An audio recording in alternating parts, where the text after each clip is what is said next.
Conclusion. Property of the living God. Or do you not know that your body is a temple of the Holy Spirit within you, whom you have from God? You are not your own, for you were bought with a price. So glorify God in your body. 1 Corinthians 6:19-20. From the most ancient societies to our present day, the sentiment epitomized by John Locke's simple eloquence has attested that every man has property in his own person. This nobody has a right to but himself. And yet, unchecked power, individual and agency corruption, ideological totalitarianism, the monopolization of technology, media, financial markets, and the exploitation of religious systems have been the source of oppression, disenfranchisement, poverty, starvation, and death of millions of innocent lives throughout history. Tyranny is a bear wolf which thrives on power that comes from depriving citizens of natural rights, enabling social mobility, wealth building, and realization of personal aspirations. And property ownership in a free market economy is the method that liberates average citizens to achieve these goals. Few things in our world have the capacity to represent a person or allow them to enrich the lives of others like property does.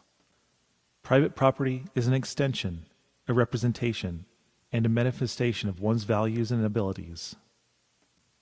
Whether it be soil to be tilled, planted, and harvested from, or a dwelling place furnished to nurture its residents, private property provides safety, relief, the ability to contribute to the community, the possibility for growth, and allows the owner to acknowledge his or her own significance through the cultivation and improvement of it. Like a tree bearing fruit, private property empowers people to be their most productive selves.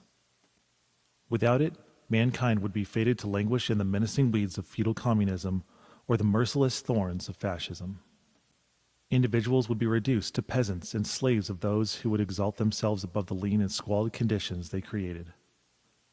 Thomas Aquinas, Martin Luther, John Calvin, the Confessors of Magdeburg, John Knox, the Presbyterians of the British Isles, and the clergy of Mecklenburg County should inspire us to develop and practice the courage to denounce secular religions rooted in philosophies of pride, envy, fear, and bitterness. For it is only when we draw impassable boundary lines around the property of God, whether male, female, born or unborn, that we will be able to effectively proclaim our independence from the tyrants of this world. Benefiting from theonomy's illumination of the jurisdictions of sphere sovereignty, we see in full view our obligation to defend the right to private property as we defend our own bodies, whose ownership we ascribe to God, and to whom we give obedience as we resist the idolatry which tyranny demands. Our bodies are not possessions of the state, but possessions that always were, are, and will be, of God, from God, to God, for God. We cannot defend our own rights without first defending His. Acknowledgements.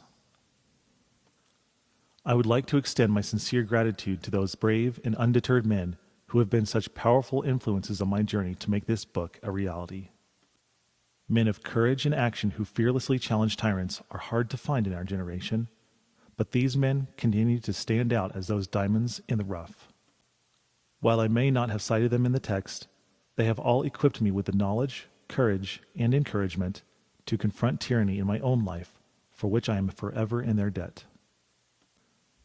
With this brief attempt to follow their lead, I hope to embody the resolve of heart and clarity of mind with which they bear the saber of liberty. Rod Dreher, Matthew J. Trujella, Tony Evans, John MacArthur, Doug Wilson, Bruce Gore, Steve Turley, Commissioner Jeff Baker, Councilman Steve Sundberg.